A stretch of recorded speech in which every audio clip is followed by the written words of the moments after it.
Obi is not a tribal project. Obi is a Nigerian project. They lied to us before with religion. They deceived us with ethnicity. They are on the march again. Obi is a Nigerian project. We did it in 1993 when we elected MKO Abiola. We can do it again. The youth, you are not leaders of tomorrow. You are leaders of now. Let's do what is right for our children. Because when the silent whispers of a people turn to open whispers, the tyrant knows that his time is up. Welcome to Open Whispers channel. Kindly remember to subscribe, hit the like button, click on the bell sign to enable you get notified whenever we upload a new video. This is Chris Diggers, welcoming everybody to the arena. See something, say something, and most importantly, do something. I'd like to start today by telling you a brief story of a famous song by Kenny Rogers called Coward of the County. It was a young man that the father died while he was only 10 years old. He named him Tommy, but the people of the county called him Yellow because they thought he was powerless, that he wasn't a man. He had a girlfriend called Becky. To Becky, he didn't have to prove he was a man. But to other person in the county, they always look for his trouble. He will always walk away. Because before the father died in prison. He made him promise that he will always walk away from problem or trouble, so that he wouldn't end up the same way he ended up. And this Tommy had always abided by that. And because of that, he always walked away from problems. And the people of the county called him Yellow. If you know what that means. Somebody who was soft, who couldn't defend his girl, defend his family inheritance, do anything.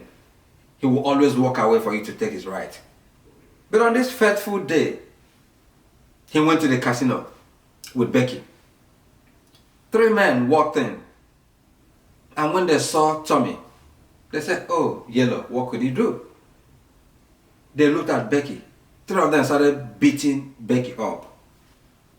This man looked on the wall. He saw the picture of the father. And they came back to him. What the father said to him before he passed away. The father told him, "You don't have to fight to be a man.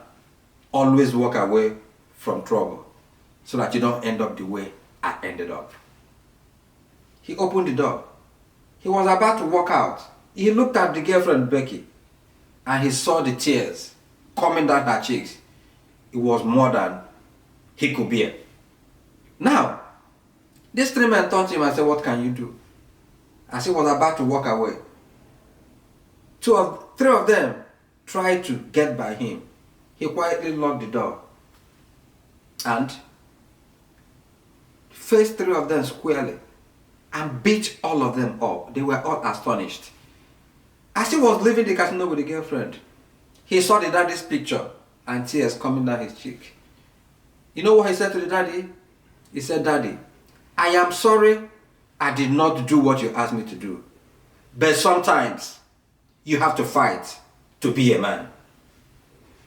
What are we learning from this story today? The youth of Nigeria, we have been lied upon. If you go to the north, they will deceive the youth and tell them, "You are born to rule. You have the numbers. We decide who will rule Nigeria." But the question is, what have we gained from you leaders that have kept us in bondage? You lie to us with religion. You lie to us with tribe, with ethnicity. If you go to the southeast or south, the elites that took over the country, or that took over that part of the country, deceive us or deceive their people that they are being marginalized. But we need to interrogate that system. The resources that have accrued in that section of the country over the years, what have the leaders done with it? Have they been held accountable? Because if you are not able to do anything with a little, you cannot do so much when you have so much.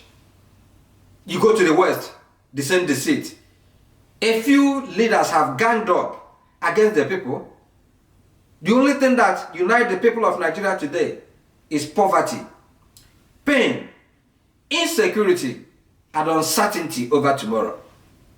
Now, God has given us this opportunity in 2023, come 2023, to look at all these leaders and know, are we going to remain in the past?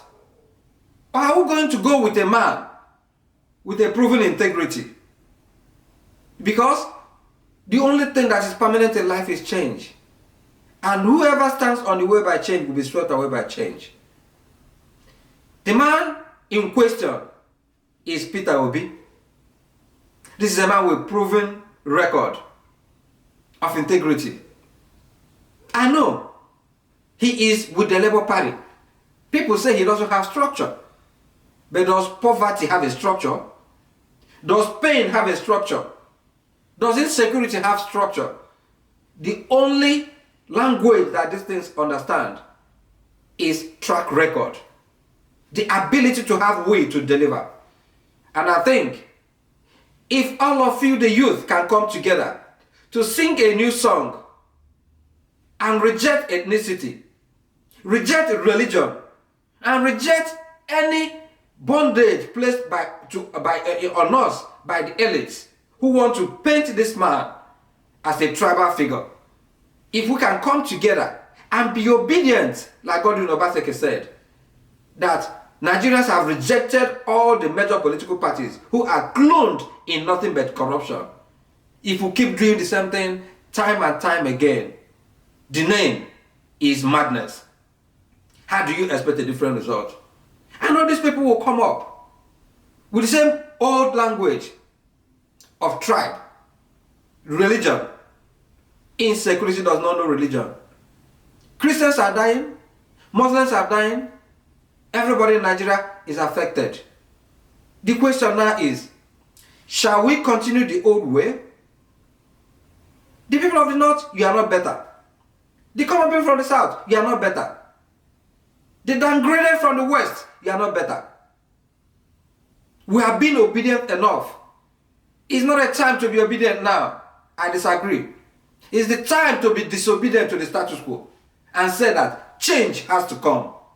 And the only living change that we can see, God-given change, is this man called Peter Obi. Let us all be disobedient to the system that has enslaved us since 1960. Let us all be disobedient to a system that has taken away our future. Let us be disobedient to this system of corruption, system of poverty, the new system that all of us will face and march towards is a system whereby consumption is turned to production. And that is the language that Peter Obi brings on board. Anything more than that, I am not a part of it. You remember this song that was sung, I think it was by one of the political parties of the old, that says, they want to rule us again, no way, no way. They want to kill us again, no way, no way. Say they want to kill us again, the austerity party of Nigeria, no way, no way. I still remember that song with nostalgia. Shall we allow them to divide us again? No way, no way. Shall we allow them to impoverish us again? No way, no way.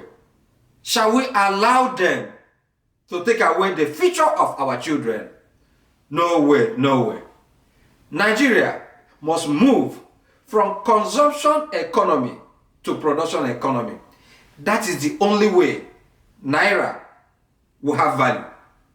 That is the only way Nigeria will regain that pride of place in the Committee of Nations. Do not allow anybody to sing a song of religion to you again. Do not allow anybody to sing to you a song of ethnicity. One language is what will unite all of us. No to poverty. No to insecurity. Yes to a brighter future for our children. Obi is the answer. Thank you, and may God bless you. Be well, do good work, and please keep in touch. We have to be disobedient to be obedient. This is Open Whispers. Thank you.